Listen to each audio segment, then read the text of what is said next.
नमस्कार, बहुत स्वागत है आप सभी का। मैं हूं आपके साथ चेतन पाठक और आप देख रहे हैं एनएमएफ न्यूज। विधानसभा चुनाव हो या फिर लोकसभा चुनाव, बंपर जीत के साथ आगे बढ़ती हुई भारतीय जनता पार्टी एक बार फिर देवभूमि उत्तराखंड में मुख्यमंत्री पुष्कर सिंह धामी के नेतृत्व में एक नए मिशन पर लग चुकी है।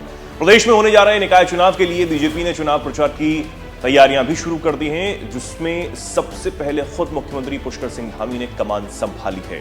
निकाय चुनाव के लिए बीजेपी ने स्टार प्रचारक मैदान में उतार दिए हैं, जिसमें से मुख्यमंत्री पुष्कर सिंह धामी की 25 जगहों पर रैली प्रस्तावित की गई है, जिसमें 11 नगर निगम और सभी जिला मुख्यालय की नगरपालिका शामिल है। इसके अलावा जरूरत पड़ने पर बाकी जगहों पर भी मुख्यमंत्री की रैली प्रस्तावित की जाएगी। मुख्यमंत्री पुष्कर सिंह धामी ने कर्णप्रयाग से प्रदेश में निकाय चुनाव प्रचार का आगाज कर दिया है। इसके तहत सीएम धामी ने गोचर और कर्णप्रयाग में बीजेपी प्रत्याशियों के समर्थन में रैली को संबोधित किया। इस दौरान उन्होंने प्रदेश में हुए ऐतिहासिक कामों को जनता के सामने एक बार फिर से बताया।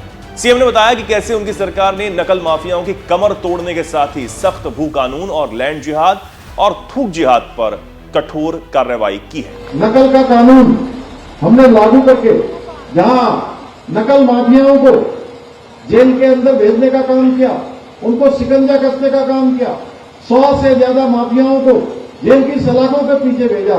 वहीं पिछले 2.5-3 वर्षों में 19,000 से भी ज्यादा लोगों को पारदर्शिता के साथ नौकरी में लगाने का काम किया है।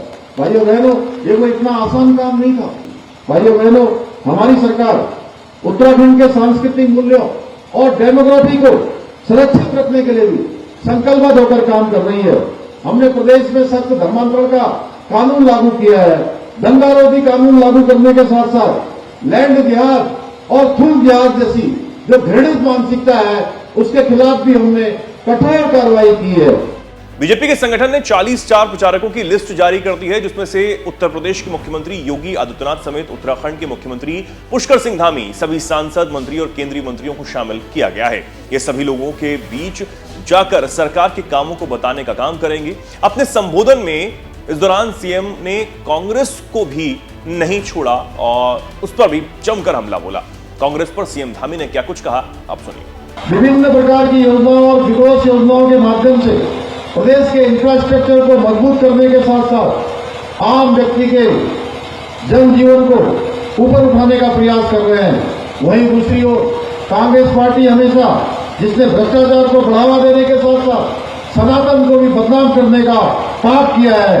कांग्रेस पार्टी के पास न तो कोई नीति है, न ही इनकी नीयत ठीक है। भाइयों बहनों, कांग्रेस के नेता पूरी कोशिश में कि किसी तरह से निकाय के चुनाव में जीते और फिर भ्रष्टाचार का खेल फिर से शुरू करें। अब एक तरफ सीएम धामी निकाय चुनाव में भी अपनी पार्टी और लोगों के प्रति अपनी जिम्मेदारी को समझते हुए सरकार की नीतियों को लोगों को बताकर आगे होने वाले कामों के लिए सबको एकजुट कर रहा है। वहीं दूसरी तरफ विपक्ष इन चुनावों में भी सिर्फ अभी भी जद्दोजहद करता हुआ ही नजर आ रहा है। अब सीएम धामी को मिलते इस समर्थन पर आप क्या कुछ कहना चाहते हैं? कमेंट सेक्शन में आप जरूर अपनी बात रखें और देखते रहें एनएमएफ न्यूज।